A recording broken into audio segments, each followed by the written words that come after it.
हदीस में आता है मस्जिद में अब्दुल्ला बिन उमर रजी अल्लाह तआला अन्हुमा सहाबी बैठे थे।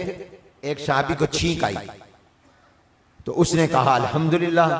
एक सुनने वाले ने कहा यरहमुकल्लाह वस्सलामु अला रसूलिल्लाह, तेरे ऊपर अल्लाह रहम करे, हुजूर पर सलाम हो।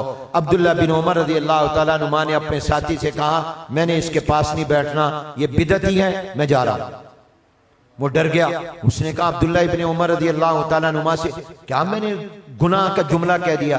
मैंने इतना ही तो कहा अल्लाह तेरे ऊपर रहम करे, दुआ दी और रसूलुल्लाह पर सलाम हो। मैंने कोई गाली दी?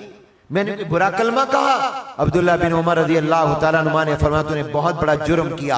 हमारे नबी ने तो ये सिखाया था जब छींक आए तो वो अल्हम्दुलिल्लाह कहे, सुनने वाले यरहमुकल्लाह कहे। हमारे नबी ने हमें आगे वस्सलामु अला रसूलिल्लाह नहीं सिखाया था। ये तो तूने अपनी तरफ से इजाफा कर दिया, गोया तू मेरे नबी के जवाब को नामुकम्मल समझता है।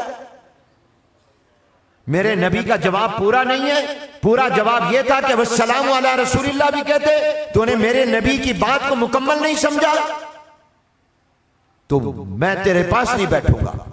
हमें तो उसी को इख्तियार करना जो हुजूर को पसंद है।